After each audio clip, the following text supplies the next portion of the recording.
ഓട്ടോയിൽ നിന്നിറങ്ങി വരുന്ന ആളെ കണ്ടതും അമ്മയുടെ മുഖം തിളങ്ങി. വാ മോളെ, എത്ര നാളായി കുഞ്ഞി നീ ഇങ്ങോട്ട് വന്നിട്ട്. അമ്മയുടെ കുട്ടിക്ക് സുഖാണോ? മോള് വാ, കയറിയിരിക്കെ. അമ്മ കുടിക്കാനെടുക്കുക. അവൾ ആ വീട്ടിലേക്ക് നോക്കി. അവിടെ ഷെൽഫിൽ തന്റെ പഴയ ID കാർഡ് ഇരിക്കുന്നത് അവൾ എടുത്തു നോക്കി. ഇപ്പോൾ തന്റെ അഡ്രസ് ഇതല്ല, ഇപ്പോൾ തന്റെ വീടും നാടും ഇതല്ല. ഇത് കുടിക്ക്. അമ്മ കൊണ്ടുവന്ന ജ്യൂസിലേക്ക് അവൾ നോക്കി. വിരുന്നുകാർ വരുമ്പോഴാണ് അമ്മ ജ്യൂസും പലഹാരമൊക്കെ ഇങ്ങനെ കൊടുക്കുന്നതെന്ന് അവൾ ഓർത്തു. അത് വാങ്ങി കുടിക്കുമ്പോൾ അവൾക്ക് വല്ലാതെ വീർപ്പുമുട്ടി. മോനൂട്ടൻ എവിടെ അമ്മേ? അവൻ നീ വരുന്നോണ്ട് മീനും മറ്റുമൊക്കെ വാങ്ങാൻ പോയതാ. ഇപ്പൊ വരും. നിന്റെ റൂം ഇപ്പൊ അവന്റെയാ. റൂം കിട്ടിയപ്പോ ചെക്കന്റെ സന്തോഷം ഒന്ന് കാണായിരുന്നു. അമ്മ എന്തോ വലിയ കാര്യം പോലെ അവളോട് പറഞ്ഞു.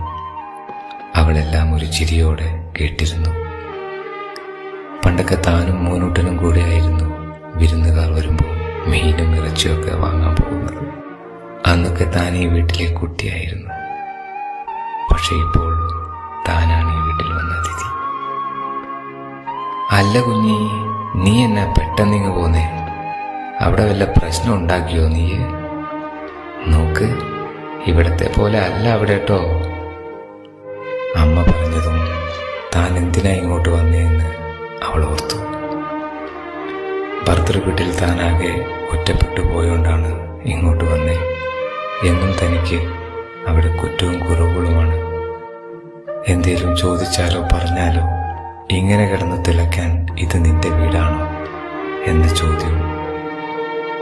താൻ വീട്ടിൽ വരുന്ന ആരോ ആയി മാറിയോ എന്ന് ചിന്തിച്ചുകൊണ്ട് അവൾ അമ്മയുടെ പുറകെ അടുക്കളയിലോട്ട് പോയി.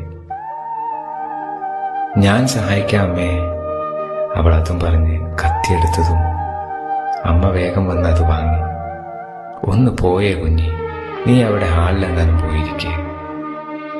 അവൾ അമ്മയെ ദയനീയമായി നോക്കി. ശരിയാണ്, വീട്ടുകാരാണ് വീട്ടിലെ പണിയെല്ലാം ചെയ്യേണ്ടത്. പണ്ട് താൻ ഇവിടുത്തെ പണിയെല്ലാം ചെയ്തിരുന്നതല്ലേ, ഇപ്പോൾ ഭർത്തൃ വീട്ടിലും ചെയ്യുന്നു. എന്നിട്ടും ഇത് രണ്ടും